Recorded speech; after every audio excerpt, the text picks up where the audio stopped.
मगाशी निवेदकांनी बोलत असताना सांगितलं, आम्ही हेलिकॉप्टरमध्ये उतरलो त्यावेळेस बाबा देखील बाबा आत्राम मला म्हणाले, आम्हाला वाटत नव्हतं, पाऊस होता, ढग होते, आता हेलिकॉप्टर कसं यायचं आणि मग कसं उतरणार, त्याच्यामुळे आम्ही सगळेजण चिंतेत होतो आणि कदाचित कार्यक्रम आता कॅन्सल होईल आणि आम्हालाच इथं भूमिपूजन करावं लागेल का काय, अशा प्रकारची शंका त्यांना आली.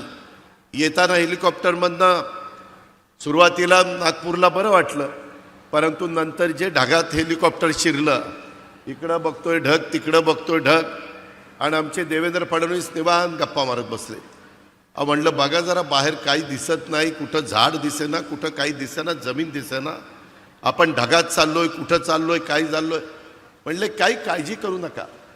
माझे आत्तापर्यंत 6 ॲक्सिडेंट झालेले आहेत आणि मी ज्यावेळेस हेलिकॉप्टरमध्ये विमानात असतो त्यावेळेस ॲक्सिडेंट झाला तरी मला काही होत नाही, त्याच्यावर तुम्हालाही काही होणार नाही. अरे बाबा म्हणलं आता हे काय सांगतोय, एक तर पोटात गोळा आलाय, आज आषाढी एकादशी, सारखं पांडुरंगा पांडुरंगा पांडुरंगा नाव घेत होतं मनात, आणि ह्या महाराजांचं आम्हाला उपदेश चाललेले होते, काही काळजी करू नका. आणि खरोखरीच येईपर्यंत इतके निवांत होते. ते म्हणले मला ह्याचा अनुभव आहे, माझे अनेक ॲक्सिडेंट झालेले आहेत, परंतु माझ्या कुठं नखाला देखील धक्का लागला नाही. अशा पद्धतीनं बापदादाच्या पुण्याईमुळं इथपर्यंत महाराज पोचलेले आहेत, त्यांची पुण्याई निश्चितपणे उपयोगी पडलेली आहे. परंतु मित्रांनो, एकंदरीत खरोखरीच जरा सगळेजण धाकधूकच करत होते. माझ्या उजव्या बाजूला उदय सामंत भेटलेले होते, मला म्हणले दादा दादा जमीन दिसायला लागली खाली खाली. मग म्हणलं बरं बाबा, बरं झालं जमीन दिसायला लागली. मित्रांनो, गमतीचा भाग जाऊ द्या, परंतु एकंदरीतच सगळ्यांनीच काळजी घ्यायची असते. मगाशी निवेदकांनी बोलत असताना सांगितलं, आम्ही हेलिकॉप्टरमध्ये उतरलो त्यावेळेस बाबा देखील बाबा आत्राम मला म्हणाले, आम्हाला वाटत नव्हतं, पाऊस होता, ढग होते, आता हेलिकॉप्टर कसं यायचं आणि मग कसं उतरणार, त्याच्यामुळे आम्ही सगळेजण चिंतेत होतो आणि कदाचित कार्यक्रम आता कॅन्सल होईल आणि आम्हालाच इथं भूमिपूजन करावं लागेल का काय, अशा प्रकारची शंका त्यांना आली.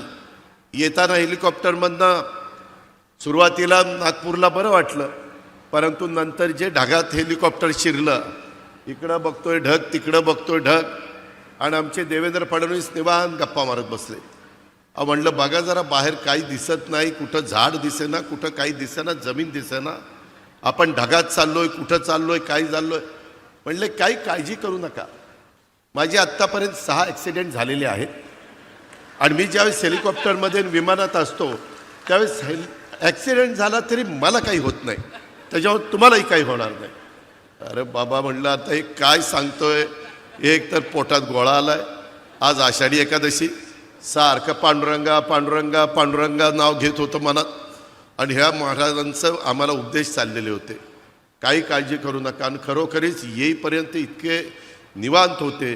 ते म्हणले मला ह्याचा अनुभव आहे, माझे अनेक ॲक्सिडेंट झालेले आहेत, परंतु माझ्या कुठं नखाला देखील धक्का लागला नाही. अशा पद्धतीनं बापदादाच्या पुण्याईमुळं इथपर्यंत महाराज पोचलेले आहेत, त्यांची पुण्याई निश्चितपणे उपयोगी पडलेली आहे. परंतु मित्रांनो, एकंदरीत खरोखरीच जरा सगळेजण धाकधूकच करत होते. माझ्या उजव्या बाजूला उदय सामंत भेटलेले होते, मला म्हणले दादा दादा जमीन दिसायला लागली खाली खाली. मग म्हणलं बरं बाबा, बरं झालं जमीन दिसायला लागली. मित्रांनो, गमतीचा भाग जाऊ द्या, परंतु एकंदरीतच सगळ्यांनीच काळजी घ्यायची असते. मराठी बातम्यांसाठी आमच्या चॅनलला लाईक करा, सबस्क्राईब करा आणि बेल आयकॉन दाबायला विसरू नका.